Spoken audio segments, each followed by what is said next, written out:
Charlie. Hey, Farzad. How's it going? How's it going, man? Can you hear me okay? Yeah, just fine. How are you? Awesome. Hey. I'm doing great, man. Good to talk to you. Good to see you again. Yeah, How you great been? to see you too. Yeah, good. And yourself? Good. Awesome. Great. I'm excited, man. I already started recording if you're good. Oh, yeah, sure. Yeah, I figured we'd just get into it. Just very conversational, kind of like just smooth sailing. Yeah, just for the folks that are just listening into this conversation, obviously they'll be listening. But Charlie or Charles, which one do you prefer? Because I saw your invitation back was Charlie. Is Charlie one you prefer better? Charlie is good. Yeah. Charlie's good. Awesome. Yeah. So Charlie and I spoke. I guess it's been a week now since we last spoke, and I had a tweet out there where Charlie replied, and he mentioned that he was a former Tesla employee and he worked at the factory between 2018 and 2020. And then, he asked if we wanted to sort of sit down and chat. I'm like, hell yeah, let's sit down and talk. And then we started talking and I'm like, man, I'm really vibing with this guy.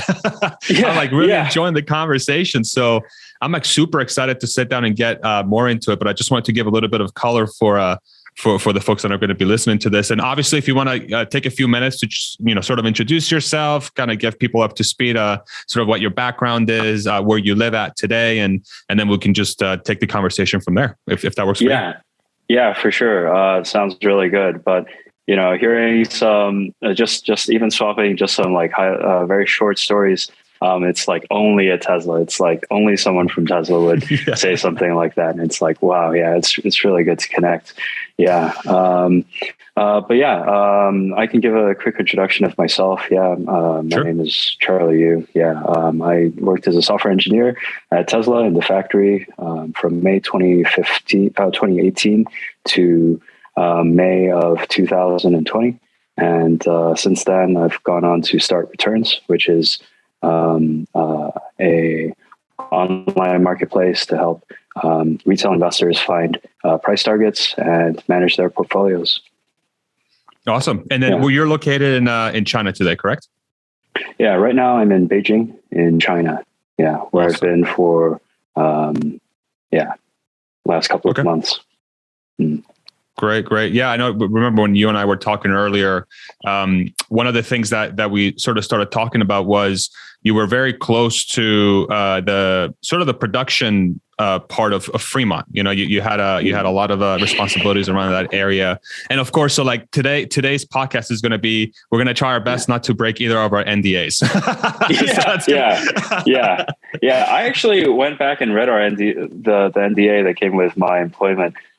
Strange thing is I couldn't find a time bound on it, but anyway, we'll try our best. Yeah, we'll try our best. And that's where I think, what's very interesting about the NDA too, because like Elon, I don't know if you saw this comment about him and like FSD beta, like people, like he was talking about how there was an NDA attached to FSD beta. And then people were asking, but people are like posting all these like videos online of them being like doing test driving FSD beta and everything like that, even though the NDA, I think specifically says that you can't do that, but people are doing it anyway. And people are asking Elon, like, why do you have an NDA for this? And Elon's like, yeah, we probably shouldn't have one. So it's like, it's always so interesting. But of course, with the work stuff, like there are certain things we're not going to cover, obviously, like, specific figures or anything super, super detailed. But what I really wanted to, the reason why I really wanted to talk to you so badly is because there's two things that I find very fascinating in your time at Tesla. And obviously I want to learn more about you as a person as well. That's one of the things I really try to do as well. Just get to know another human being, but we can start off by sort of talking about, so May 2018, if I remember correctly, the month, but in 2018, you joined the company. And for all of us that are familiar with Tesla, 2018 was really a crucial year for Tesla because that's when the Model 3 ramp was like a full on ramp. That period was incredibly important to ensure that the future of Tesla was going to be good. And the Model 3 was obviously an integral part of that because you have all this machinery and all these sunk costs into the company to ensure that the factory can pump out a certain number of cars per year to ensure that there's profitability for the company. And Tesla had never done that before. And you're somebody who has seen it from the factory floor, it sounds like. So what I would love for you to kind of start sort of painting the picture is like what was what was the overall vibe at the time? Like, what are the things that stand out for you during that time period? And maybe as much as you can, sort of give a little bit of insight into what sort of things you were responsible for. And obviously, being careful about, things you don't want to sort of pass on to the public. But yeah, let's go from there and see where it goes. Yeah. For me, it was just such a huge change. Before Tesla, I was at Amazon. I interviewed for Tesla in March of that year, got the offer in April, started in May.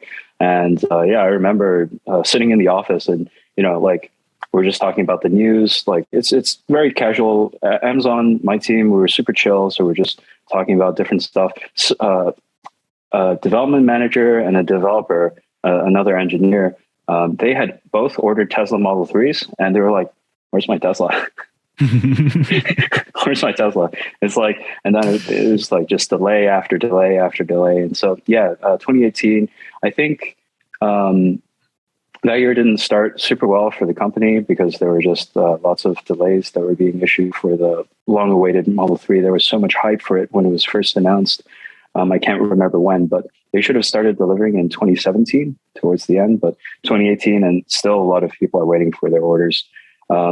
So basically I went from a super chill environment at Amazon to a really stressful one at Tesla. But the environment at Tesla on the factory, I wouldn't say that it was everyone was really upbeat about it.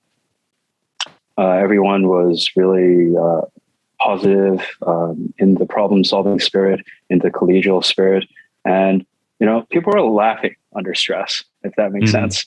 Like that's something that you don't see in a lot of places. And people were really living, sort of living into that kind of, into the challenge. Yeah. And so it was a really great place to be. Yeah. Yeah. Do you think that's a really interesting thing you say, because I can connect with that hardcore. So like I was at the company between 2017 and 2021. And I remember anytime we had like any crazy hardships or things were like going crazy internally, we're all like feeling like so much stress, but like externally, it's almost like by accident. We're just like laughing about it. Cause like, how much crazier can this get? It's like the weirdest thing. Yeah.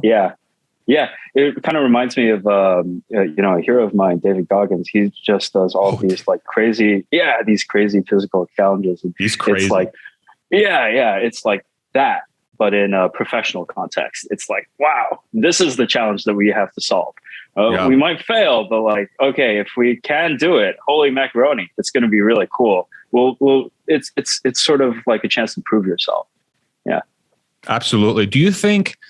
So that is that mentality something that like people have in common before they join Tesla, or do you think Tesla is the reason why people have that mentality? Because I've been thinking about that a lot. Is Tesla like the instiller of those of that mentality, or do they hire a specific type of person? What do you think? Have you thought about that at all? I can't really say for the overall hiring process. I'm not super familiar with that side of the company. But from my own experience, I was always that kind of person. Even when I was at Amazon, I remember when I interned way back in 2016, some of the feedback I got at the end of my summer internship was, chill out a little bit, you don't need to work that hard, chill out a little bit. And so, I always wanted to do more. And so in my role at Amazon, it was super chill. It was really great. It's a really nice life to live as a software engineer in Seattle headquarters, but I always felt like I could do something more. And so coming to Tesla, I was looking for that opportunity. I was looking for that environment of challenge, and I definitely found that. Yeah, I got what I was looking for. That's great to hear. Were you surprised by how much they trusted you to work on like seemingly like humongous things? Because that's one thing that really stood out to me when I was working. Like you're trusting me with what? Like, are you sure? Are you sure? Can you talk about that a lot? Because it's like, for me, it was like mind blowing. I'm like, like you're giving me like, I'm responsible for a thing of like a team of 20 people are supposed to be working on this. And you want me to do, I'll try it. It's not going to work, but I'll give it my best shot. I would love to hear your side of that story, because I feel like that's common. as you're sharing part of yours, I'm super curious to hear the rest of your story as well. But yeah, I can share mine first. I remember showing up at the factory and first couple of weeks just getting ramped up on the code, and I'm like, I remember reading the code base. I was like, and I was talking to my mentor at the time, senior engineer, and I was like, wait, we own all of this code? All of this code is just us? And, that day, I think I just did like a quick head check. Like at Amazon, I would say that probably you would have 3 times the number of engineers managing the same amount of code. No, it was just us. And that's how things are done. But so that's from my side. I'm really curious to hear more about what it was like for me. you. For me, there were like multiple ones. Like the first day, like literally the first 5 minutes of me joining the company were mind blowing to me, because I literally walked in. And, I had already interviewed with the my boss, the person that hired me, and his name's Greg. I'm like super close to him now. He's like one of my best friends. Like that whole journey at Tesla was like transformational for like, I'm like, wow, I'm like super close to you. Like I never knew a sort of a workplace because it's kind of like you're going to war, but that's a separate story. I joined the company, and then, he kind of gives a quick tour of the building. It takes about 10 minutes. And then he's like, okay, go back to your desk, kind of get yourself situated and whatever.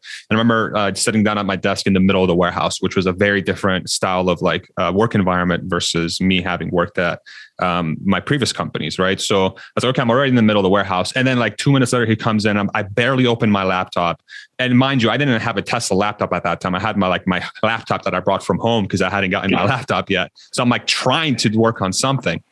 And then he's like, okay, can you follow me real quick? I'm like, sure. And then he goes out to the outbound floor. He's like, okay, so look at this outbound floor. So we have a bottleneck on the floor where the product's not flowing very smoothly.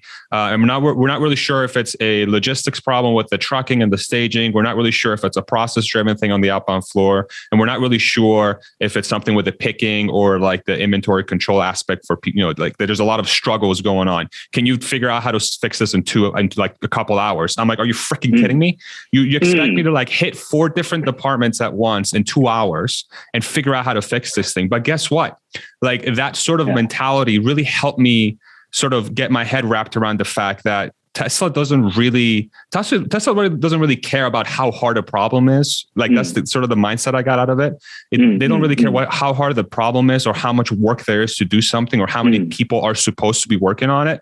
If it's the bottleneck, it's the bottleneck, and then you're there to fix it. So like, come up with the solution, And so there are just 2 things I want to pause on in that story. There are 2 things I wanted to highlight. First is the candor with which, people just very openly admit like, hey, we've got problems, so true. We're trying to solve them.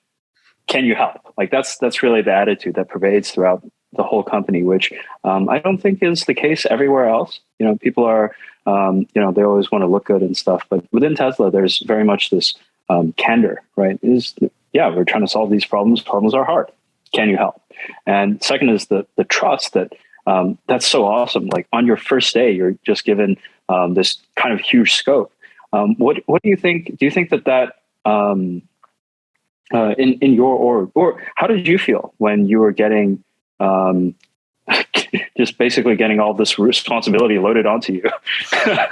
I mean, dude, like initially I was absolutely overwhelmed for sure. I mean, it was a very overwhelming experience because like, I'm not used to, like, first of all, I was already feeling insecure that I was at Tesla in the first place. Cause in the back of my head, I'm like, I don't think I deserve this for some reason, like, cause there's all this stats about how Tesla is like the best company ever. And, they have a very low acceptance rate in comparison to like, Harvard and any other school. So like I already end up, that's a personal problem. Okay. That's like me personally having a little bit of confidence issues. It's whatever. So I'm already going into the company with that mentality. And then they're like, okay, but now you're starting your own YouTube channel. You're super exactly. Man. Oh, we're past it, great. Bro. Charlie, we're good now. Yeah. All right. Yeah. We're good now. But it was definitely overwhelming at first. But I think ultimately the reason that experience gave me confidence. You know what I'm saying? So like that, and that's why I can very confidently say now that I'm a confident person, because I had that overwhelming sense at the beginning, because there was that overwhelming trust on like things that were really, really important. And I didn't necessarily have the answer for it, but they were trusting me to figure out the answer. Like that it seems so rare for a company now that's like 100,000 people plus. Like that to me sounds like a startup, or like a 20-person thing or a 5-person thing, you know, where people are taking small pieces. Can you what do you think about that? Like, is there anything you can share about that? Yeah. My first response is it feels like that's something that doesn't scale, or like common sense tells us that trust does not scale. Like we can't trust, you know, our best friend, we can't trust like 100 people in the same way that we trust the 5 people that are closest to us. But somehow at Tesla, like people, in my experience meeting and working with different people from different teams, you sort of just assume that the trust is there, and people honor the trust that is placed in that you place in that. And from the other side, you know, you try to from my side, I always try to live up to the trust that others place in me. All right, I had an audio glitch on my end. I just wanted to make sure it was resolved. I can edit this out. There's no problem. Yeah. Just ask the question again for me if you don't mind. So yeah, super curious about the tail end of that story. So you had all of this responsibility, all of these. You were basically thrown into the fire on your first day, and then what happened? Yeah, and then I came up with a solution that didn't quite work. But what that taught me is that. I mean, I came up with a lot of solutions that didn't quite work, to be completely honest. But what that taught me is that sort of Tesla is okay with you sort of failing, in a sense. Like they're cool with you going through like a discovery process, and that, you know, trying and giving it your best shot is really the most important thing you can do for the company. And I've heard Elon talk about this too. Like when he talks about like, how do we incentivize good behavior? Like we want to give points for trying, and we want to deduct points for not trying. So like trying is the ultimate sort of thing, you know? It's the ultimate variable that really allows, I think, Tesla in a bigger scope to really achieve what it does. Because of that trying, you know, innovation requires a lot of times. I don't know how you think about this as an engineer, but like I feel like innovation, a lot of it's freaking trial and error. Like there's no real like solution that you can sit down and like map out with like numbers or code or something. Like you literally have to sometimes have to trial and error stuff. And that's what it taught me over time. Can you talk about that trial and error process as an engineer, specifically at Tesla? Because like I've always wondered that. I'm like, there's no way I'm the only person that just gets stuff done by trying stuff. Of course, I'm going to put numbers together that kind of guide me towards the right direction, but I'm not really going to know until I sit down and I freaking try it. You know? Right. Yeah. Can you talk about that a little bit? Yeah. I can talk to that. Talk about that. I can actually talk about that. Yeah. Let's see. Yeah. You always have, so the number of things you can try is close to, it's effectively infinite. So you just don't have the time or resources to try everything. But you can use theory to guide the things that you can try. And you can apply theory in your mind to really shorten or to really reduce the amount of things that make sense to try. You can, you know, do a lot of stuff in your mind, but ultimately your mind is just your imagination, and reality is physics. And so in the end, you have some idea of how some things can work, and then you try to build it in the real world to see if your idea, if you applied the theory correctly, to see if it works. Very rarely will you get it right on the first go. Very rarely. And so, you know, there's some intuition that goes behind. I think there's, you know, I think there's some intuition that goes behind Elon's naming of like serial, all of the starships with serial numbers, to actually number the amount of times that they're trying to build something that's super cool. Like it's a spaceship that's going to go to space. Yeah. Interesting. So like you're literally talking like star like SN10 or SN12 or whatever it is. Like that naming convention itself is really like connected directly to the fact that it's okay to just keep trying and failing, that it's okay to keep coming out with a better thing over. Dude, that is interesting. I never thought about that. Like there's that sort of like background implication behind that naming convention. That makes a lot of sense. That really does make a lot of sense. I'm curious, like specifically around engineering and like sort of like your, you know, from your background, you were very close to obviously the factory lines, and again, like the Model 3 ramp was something that you were very close to. But again, I want to be careful about sort of like only answer as comfortable as you feel. Like I don't want to like obviously put you in a weird situation. But what would you say? What would you say was one of the toughest, if not the toughest, engineering challenge you had to face at Tesla while trying to be careful about what you give? And if that's too hard of a question to answer, I can definitely ask something else. But I'm curious because, you know, I can talk about some of mine definitely in a vague manner. And if you want me to go first, I'm happy to go first. But I'm curious to see like what sort of thing you really had to overcome. But I'll let you know, if you want to go first, go. But I can go first too. Doesn't matter. Yeah. But just first, actually connecting to the earlier point, I think it was like a couple of months into, I'd started already, and I made a recommendation to the team to adopt a small library. I'm talking about trying and failing. So I recommended we integrate this date picker thing into the front end UI. It was an external library. I thought, hey, this can save us some time. But as it turns out, the date picker just did not, the date picker library that I recommended didn't work out. We needed to change it in ways that the API did not support. And ultimately we had to tear it out. It's a huge waste of time. And so, you know, but I tried. And it was after that small failure, the team still trusted me with kind of a big project. And I would say that, in my time at Tesla, my main contribution was solving not the hardest problem in production hell, but one of probably the last problem in production hell. Yeah. But so that was my experience. I read your LinkedIn before our call, and I saw that towards the end of your time at Tesla, you were actually promoted to a people manager, managing a large team. I'm kind of curious to know more about your experience. What was it like building a team at Tesla? And what was it like leading as compared to maybe previous leadership experiences that you've had? That's a great question, man. I appreciate that question. Thank you for your answer, by the way. But for me, the unique. So I was in two different leadership roles almost concurrently, and I'll talk about both. So the first one,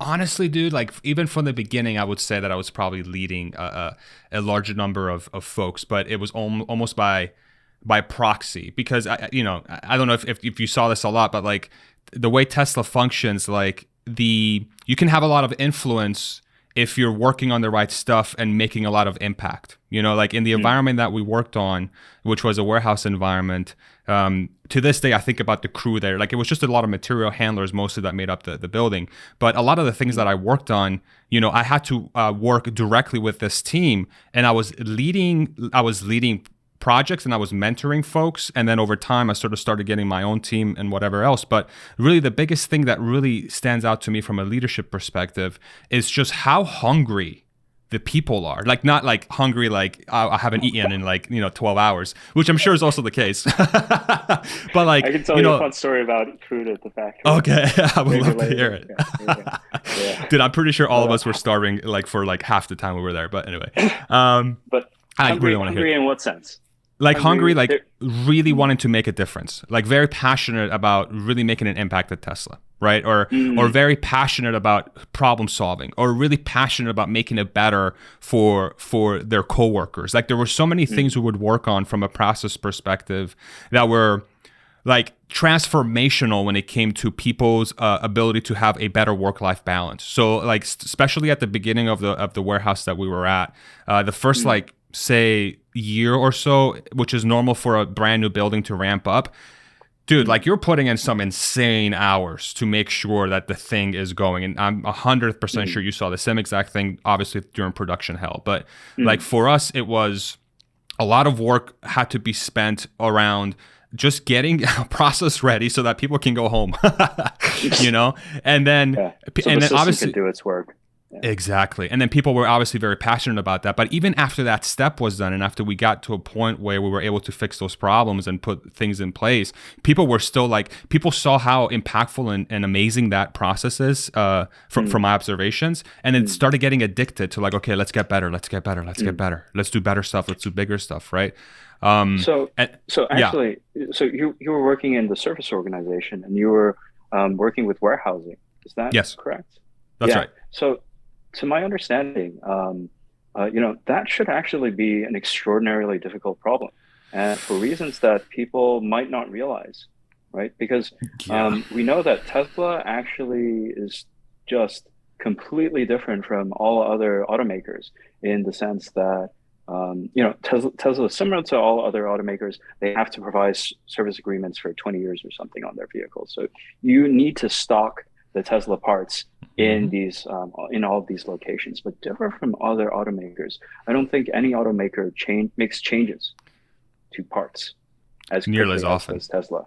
Yeah, and the one ridiculous statistic that I heard was there are as many as 60 part changes that take place in a single day, and so how do you in service warehousing keep up with?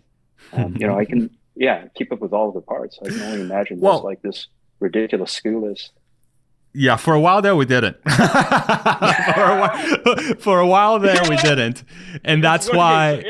Yeah, and that's why you had those articles that would come out about people waiting God knows how long for their cars. It's no secret that Tesla had a little bit of a sort of people waiting, but I don't think that's necessarily.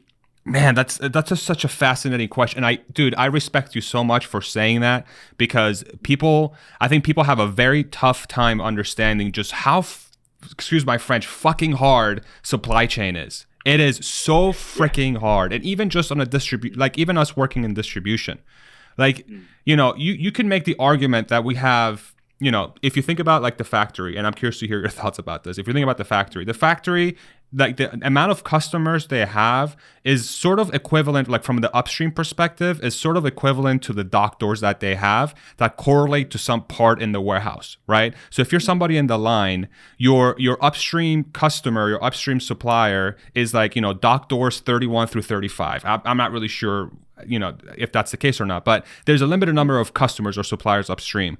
And then your customer downstream is technically just end of line. And then end of line's end of customer is staging.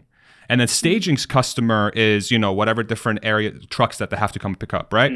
Us as a distributor. I love how you're framing, fellow teams as customers. That's like a really different thing. Not all teams, not all organizations think about things, but yeah. Sorry to interrupt. No, for sure. You're good, dude. And I appreciate that observation. We were like in our organization, we were super, super adamant about thinking about those teams in that sense. They're our customers. They're not like just a random group of people that are getting our stuff. There are, because we're touching like their experience. What we do to whatever their shipments are going to impact their ability to bring it in house, or bring it into their door. So we have to take utmost care as if they are like a freaking customer, and they are technically, but. From a distribution perspective, the point that you said, you have, say Model S has, let's use Model 3 as an example. It has 8,000 parts. I don't know if that's right, but let's just assume it has 8,000 parts. And any a percentage of those parts, like you said, is going to be changing every freaking day, and these were called super sessions, or still called super sessions. But essentially, they're parts that you can exchange, between one and another. So say you get, revision A comes through, and then revision C comes through, and then revision C is interchangeable with A, but A is not interchangeable with C. But you still need both on hand because you want all your A's to get swapped out with C's. But there's certain cars that can't get the A replaced, so on and so forth. You have this stuff going on, and it's backwards as well. That can happen the other way as well. But then you have 8,000 parts for the Model 3, you have 8,000 parts for the Model Y, 10,000 parts for the Model S, and so on and so forth. And you have additional cars coming in. So each one of these parts, they don't always come from the same supplier. There's a number of suppliers that ship these parts to us. And then we have to turn around and figure out how to send these parts out to hundreds, if not thousands of customers. you know? And so like distribution, when you have an inventory that is constantly changing because of innovation, becomes a monster, becomes a gigantic monster of a thing to figure out. But where Tesla is so unique in this perspective is that Tesla is no secret that they do a lot of things in-house, right? And it's no secret that they have distribution centers that are owned by Tesla, like the one in Bethlehem, like there's in Pennsylvania, which they have open recs for constantly. So this is public information. People can search this, right? I think that's their unique advantage in that, is that even though it's an extremely difficult problem and it's something that's hard, Tesla has made the decision to bring that in-house because they feel like they can do this better than anybody else could, like a third party, right? But it's a very difficult problem. It is a very difficult problem, and it's the customer, it's the actual customer that feels this, because if you're in the factory and this is just me getting on my soapbox now, and I'm not hating on factory workers at all. This is me on my soapbox because you've given me the ability to get on the soapbox, so I'm going to do it. Let's hear it. Yeah, the way I think about this is like, if you're a factory worker, if you're a part of the factory team, obviously, like your work is incredibly important to ensure that the profitability of the company is as good as humanly possible. And without the factory, we do not exist. I get that 100%. Like if the factory doesn't exist and you're not making the cars, I get it. Like we don't make any money. But guess what? Guess what happens after you guys sell the cars? Now there's there's millions of cars going to be on the road that are going to be part of our responsibility now to ensure that the customer has a great experience. And having to manage people are a lot more excited to get their brand new car than people are to service their car. So like, whereas on the when you sell a car, you have take delivery or whatever, 99 point whatever percent of those people are probably going to be happy, maybe 98%. But like people going to take their car for service, nobody's happy to take their car for service. It's like, oh my God, I got to get this thing fixed. Even though Teslas have a much lower rate of servicing than any other car. You're going to deal with more and more situations where a customer is not going to be happy. So you have to be super, super sensitive to that customer's experience. And you have to be very, very good at ensuring that you're not introducing any variables that are going to mess up the relationship between yourself and the customer, right? So from that perspective, it's also very difficult because you're maintaining a long-term relationship. But I am happy that Tesla has decided to, at least for now, and I don't know what their plans are long term, that they have decided to bring this in-house and manage it because it's so freaking important. And if there's a company that can innovate on that relationship, I do believe it's Tesla. I don't know if they're there yet, but I do believe it's Tesla. So anyway, I'm going to shut up for the next 20 minutes and let you do the talking because I just spoke for it. Yeah, for sure, please. Yeah. Well, so another thing that I'm just high level aware of is like basically I think Elon shared some perspectives where he's saying we don't want service actually to be a profit center, which is the case for a lot of traditional auto manufacturers.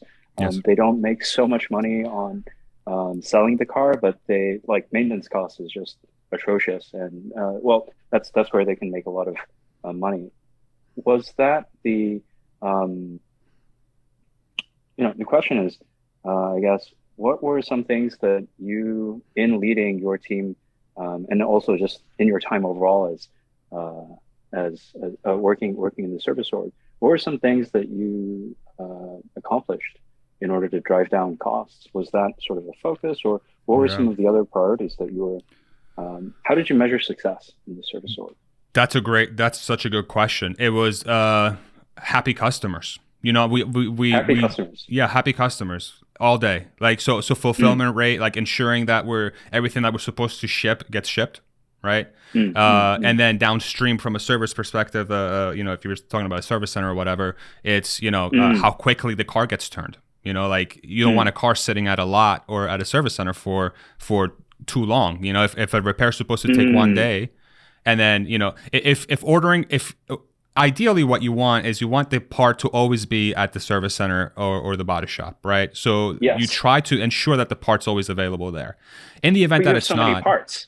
Yeah. Right. You can only fit so many freaking parts in the service center. I don't know if anybody has seen a service center. It's a structure, but it ain't a freaking warehouse, man. It's not infinite. Yeah. It's not. And so there's a lot of work that goes in from, different teams, like on the supply chain team and a bunch of different teams, channel planning and whatnot, is that they're really trying to figure out what are the parts that I should have at a specific location, and then, so doing all that work ideally ensures that the maximum number of customers are happy downstream, and we had a lot of visibility into what those data points were.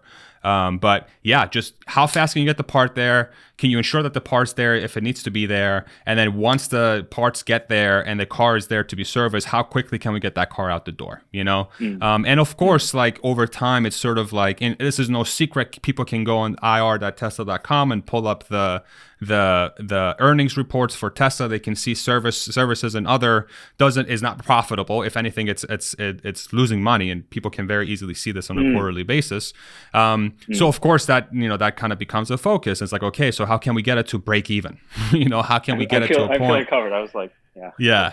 Exactly. Yeah. Like, how can we get it to break even? Like lower expedite costs. Like you don't have to ship stuff overnight all the time. You can get it there a little bit slower, or ideally you want to get it there so before the car even shows up for a repair, ground. You don't have to ship it overnight. So that's a lot of channel planning, obviously. So there's a lot of different variables that you can do to make that stuff better. But ultimately, it was how happy the customer is, and you trust that the employees are going to do the best job possible to do it at the most cost-effective manner. And apparently they have, because freaking Tesla's incredibly profitable now. So, that's sort of worked out, Awesome. Yeah. Happy customers. Was that a directive that you received from above, or was that something that was just baked into the culture that you found yourself in, or was that something that you wanted to lead your team towards? It was baked in. I mean, it was baked in. We were reminded yeah, for sure. It was baked in, and we were reminded by our leaders often, that, hey, like, let's make sure that the customer is always taken care of, And, but even when they didn't have to say that, they didn't have to say that. We already knew it. And I'm curious too, like from a production perspective, like how would you describe the culture there as far as like, sort of the stuff that you were working on? Like how much of that was baked in, like sort of like that go-getter attitude, and like, or did you have to constantly be reminded by leadership for that those teams that you worked on to get in that mindset? I would say that a lot of our leaders led by example, and the overall feeling that I can't speak for the whole org, because sure. I actually was in an individual contributor role, an IC role, so I was not managing a team. I was just an engineer. Sure. But from my perspective, my experience was that of jovial exhaustion. I was really tired every day, but I was happy about it, and I felt like I had just really pulled my weight. I had really worked really hard, and in terms of the culture and the environment, I think we were all just glad to be there, glad to be part of this amazing journey. Sometimes we were a little bit more tired than we would like to be. Yeah. But I think that's just part of the job. Yeah. For sure. Yeah. I mean, when you're trying to innovate, what's the biggest thing that really jumps out to you during that production hell time frame? Like I know you and I, before we even talked about this podcast, we sort of talked about like going home and people like telling you like, hey, you should probably leave the company because it's going bankrupt or whatever. But like I'm curious, like outside of that, did anything else jump out to you that? And obviously we'll talk about that too. But what was really the thing that really jumped out to you during that time frame while you were at Fremont during production hell? Just actually something really similar to something you mentioned earlier, just how open and candid people are about the problems that they were having. And so one awesome experience I had right around the time that I started at Production Help, supercharged with energy. I was like, hey, here to help. And, let's see if I can do my job and then do something above and beyond for it. And it just so happened that I got a personal tour of the Model 3 assembly lines from one of the lead process engineers. He and I both took BART, and we were both. I was in temporary housing in Oakland as part of my relocation package, and so it was like an hour-long BART ride. And then eventually, he gave me like a personal tour of the Model 3 line. I won't really say what is the Model 3 line, Sure. but it was just such a cool experience because, he was, for me as an engineer, I was thinking, is there anything above and beyond that I can do? Like, can I, find some time over the weekend or find some time after work after work, or even find some time sitting on the BART? Can I find any time at all that I can give to this team and help them solve one of the problems based on my existing skills and capabilities? Can I help? And he was just super candid in explaining he literally walked me step by step through the entire line. And, like while cars were being built, it was a really cool time. And, he pointed out all of the problems. And my experience with all of the problems that he was pointing out was, oh, wow, that seems like a really simple problem to solve. We can fix this. And then, so he would say, well, we have a problem here. And I would say, well, how about we try naive solution X? And he was like, yeah, we tried naive solution X, solution Y, solution Z, and none of them worked for reasons that you wouldn't have thought of, A, B, and C. So, without giving any specifics, right? But so it's like, oh, wow. So all of these solutions have been tried and they didn't work because of reasons we did not foresee. What now? And then you're left with a really hard problem. And it's like, oh, I get it. Now I understand. So from the outside looking in at a lot of things, I would say that there was a takeaway for me from the outside looking in. It's like, guys, you're just building cars. How hard is it? It can get pretty hard. Yeah, it can get pretty hard. So a lot of respect for, also it just gave me a lot of respect for manufacturing and the production process. And I definitely did not realize how intricate and how complicated that entire line of work is. For sure. Thank you for sharing that. And that, dude, you came back to that candid line, dude. Like it's really is so true. Like if there was one way that I could define how best to describe the workforce at Tesla is candid. Like do not join Tesla if you have an ego. Do not do it.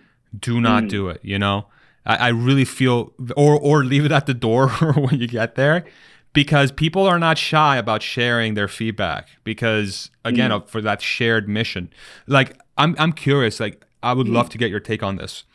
So think about like the success of like how good Tesla is at what they do. And sort of like their products. Like think about their products, think about their services, think about their image, think about their leadership styles, think about the culture, right?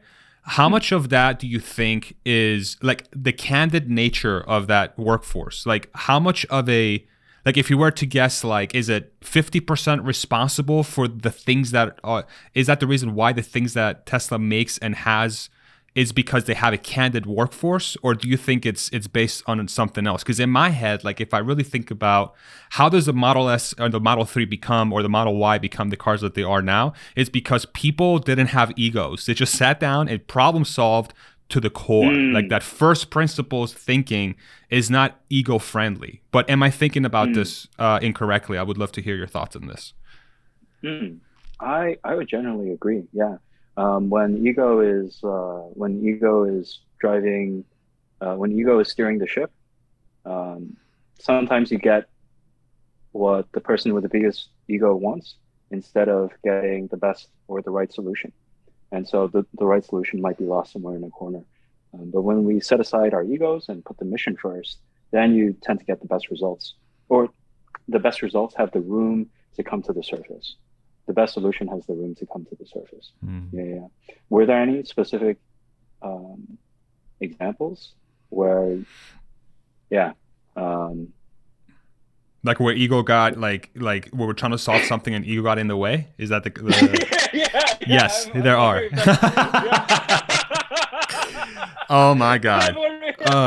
Do you want to share? You don't have to. Dude, well, here's the deal.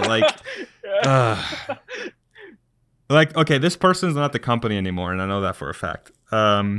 So, but I don't know. I shouldn't, man. Oh, okay. Let me try to be broad. Oh boy, Elon's lawyers, please don't come after me after this. No. I'm going to be very careful. So there was a decision that was made around the strategy of a certain piece that we were responsible for. And the strategy was very obviously not correct, yet they essentially forced, and they could be an individual or a group in this case, okay? So I'm trying to be broad here. They did not, they essentially ignored it, and ignored the data, and ignored the advice from people that actually knew the thing, and they forced it, and then it ended up being a way less optimal solution than what we advised. And then when we did our thing, it was way better. And we didn't say "I told you so" because we're bigger, you know. So that was one example. And total respect to the people that were working to make that thing happen. I understand that there's different factors that go on and different variables that happen at a company that make it difficult to steer the ship a different way. But I do think that, but here's the deal. Like, the beautiful thing behind Tesla is that even, and again, this is not a slight on the people's, like their character at all. This is not at all what I'm talking about. All I'm talking about here is that sometimes when you really want to put something through really, really badly, sometimes you're going to ignore the data, or sometimes you're just going to pick and choose what data you want to look at so that it reinforces what you're trying to say, but you're not really looking at the full picture. And we were trying our best to look at the full picture, and the full picture was telling a very different story. Okay. So maybe sometimes, like, it's hard to ignore the full picture, and you're kind of like, well, here's the data set. It's like, you see it on media all the time. Like, media sites will cherry pick data sets that aren't really talking about what's actually going on. And then the actual thing that's going on is completely different. But anyway, what happened eventually is that Tesla figured out, when I say Tesla, I mean people that work at Tesla, they know what the correct way of going is, and that was happening towards my end of my career there, and so it will eventually be resolved, whatever that is. And again, this is not a huge deal. This is not like some sort of like freaking Tesla could be doing 13x what it's doing now. No, it's like it's small peanuts compared to anything. Okay, it's not like freaking we were overseeing some like gigantic. But it is thing, a good example of how ego holds back the company sometimes. But it is also a good story showing basically of Tesla's innovative nature, trying and trying again. Yes. When the ego tries something and it's not that great, well, they can try to tell the story in a certain way, but ultimately the results speak the loudest. I feel that's true at Tesla. And so it sounds like your team tried again after their first try and did something better. And finally, the result is good. Yeah, for sure. And that's 100% true. It's that, even in a situation where ego kind of drove the decision, it eventually got corrected. Whereas I would argue that at a different company, and I was actually speaking to somebody earlier today, Charlie, that's from Germany, and he's got like close ties to sort of like the German automakers. And it sounds like a lot of the things that they're doing there are freaking ego and politics, man. Like a lot of the decisions that and I don't want to speak out of line, but like BMW, Mercedes, VW, like a lot of those companies and a lot of companies that you can probably think of that you worked at previously, you can probably say like, hey, I'll say it for myself, there's sometimes a non-optimal solution that's happening way more often than it should. And a lot of that is driven by politics and ego, So like, why do you think that's so rare? Like, I feel like that's so rare, where an organization is able to just operate on fact and operate on data and operate on innovation and operate on like, hey, let's forget about our feelings. Let's just figure out the best solution possible here. Like, why do you think that's so rare? Because we're human. So the bots are going to save us. One day we will have AI overlords, and the world will be a more optimal place. I don't know if I want to live in that world. I don't know if I'm like mentally prepared to live in that world, just because I grew up without all of that stuff. But when I have kids, they'll deal with it. They'll figure it out. Right. I'm sure. Yeah. Does that actually scare you? Because it does scare me a little bit. It really does. I'm like slightly concerned about that potential outcome. I'm a little bit terrified of the metaverse. I have a friend who's an artist, and yeah, we met at Burning Man. He set up one of the big art installations. He has a really fresh take on the world, and I was really stunned when he shared this with me. He was saying, "Oh, yeah, this is not NDA territory. I feel like it's a little bit controversial, but the idea is, look, the world can control our physical government or our physical bodies by throwing us in jail. But even when they throw us in jail, they cannot touch our mind. Well, the metaverse can touch our mind. It can become a type of mental prison if they decide to take it in that direction. Because even in jail, they can't get inside your head. But if they give you like a VR headset in jail, your mind comes out into that virtual world, and they can do stuff to you there. So he has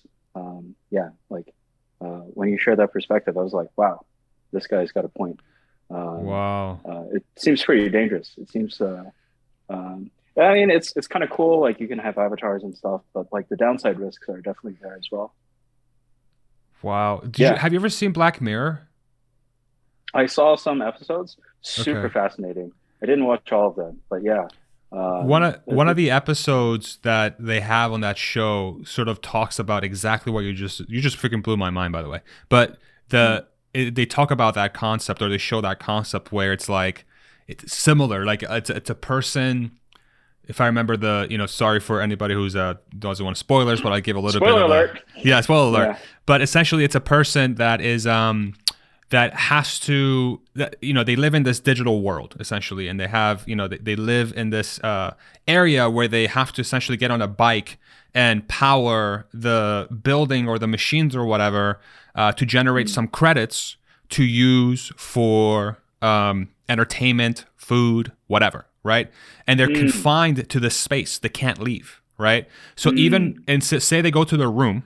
Okay, they go to their room and they go relax. All the walls and the ceiling it's all a screen. It's a giant screen, right? So you don't even need a VR headset. You're just, you have everywhere you look in your room, it's just a stimulation. It's some sort of like visual and there's sound in your room or whatever. And then every like few minutes or few hours, something will come up that says, an ad is about to start. Would you like to skip the ad by paying 10 credits? Or whatever. And these credits you generate by getting on a bike. Like that's the only way to generate these credits, is to be physically active. Okay. And then the way the episode ends essentially is that the guy runs out of credits, and now he's essentially trapped in a room where he's just being blasted by super crazy ads nonstop. And he can't leave until he generates credits, but there's no way for him to generate credits because he can't leave the room because he doesn't have credits to leave the room. How fucking crazy is that? He's doomed. There's no escape. He's doomed. Yeah. Right? But oh my gosh. But like, why, if you're really thinking about like leaning hard into that metaverse world, like why wouldn't that be a possible outcome, what you described? Like, because that's a way of accessing your mind, I would say, right? Like you literally you have no physical way to escape the mental barrage that you're getting in that freaking room, and the VR headset would be very similar, right? So like, that's actually the wild thing is that's happening to a small extent today. Sometimes I sit in these taxis, and in the back seat they have the ad that's playing, and I find it so hard to not look at the ad. Like I'm trying to look outside, but the ad is playing, and I end up just looking at the ads, and it's just like I'm stuck in the car while I'm going from place A to place B. It's a very unpleasant experience. And it's What a crazy world we live in, man. My goodness, it's so scary. It really is, like some of the directions that we're heading. I know we want to keep this to 60 minutes. We're approaching time here. So do you want to give people an update on what you're working on today and just kind of give exposure to people on what your current project is? Yeah. So I'm working on returns. Returns is Returns is basically what I was doing in my notebook when I was a Tesla engineer. I have no finance experience, but like I was working at Tesla, and there was all this media FUD, and there were times where I thought about quitting the company. I really, yeah, it was really, really sort of hard to figure out if I was on a sinking ship or if I was on a rocket ship that was going to take off. And so, yeah, I drew these graphs of future price targets and what it would mean for my personal finances. And I just try to tune out the noise. I watched some YouTubers. And so, yeah, super glad to, thanks for having me on here. They were telling the narrative from their perspective, which was unbiased, reasonable, and so forth. And so I kept my price targets. I just kept on looking at this picture. I held through, and I achieved financial independence. Returns is that process that worked for me in a digital form, and I would like to share it with the rest of the world. That's so awesome, man. That's a beautiful mission. And talking about that FUD too, man. Like I remember like being during that period too. It's like it was freaking crazy. And I've talked about it in my channel before, but like it's when we initially talked last week, you talked about that too. Like that FUD time frame was like insane, and it really was insane. Like I literally had family members and friends telling me when I got home, you should sell your stock and leave the company because it's gonna fail. Like, okay, cool. So I just got home from working 12 hours and I'm freaking exhausted. You're telling me this is for nothing? And they think they're doing you a favor. Yeah. They think they're helping you. Yeah. I know, dude. My God. Like how, and I know we only got like a couple more minutes left, but like, can you like walk me through that mental, like how did that feel mentally? How did that feel physically? Because for me, it was oh my God, it was so hard. But like, how did it feel? It was excruciating. But I can share one nice story. So in the Fremont factory, there's not a lot of parking space. So we have to park offsite, take a shuttle. And in the mornings, I would run into one of my coworkers. He was also my age, and he was also a software engineer. And we would just tell each other jokes in the morning. We would just talk about what we saw on YouTube the day before. Like, some YouTuber making fun of some mainstream media stock analyst and just telling some jokes. And yeah, that would be our ritual in the morning. And then we'd be like, yeah, the news is so crazy. This news outlet, that news outlet said this bad thing, but then we, say whatever joke it was.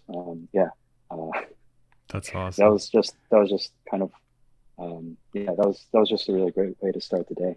And that's great, man. Yeah. I filter out like, the noise.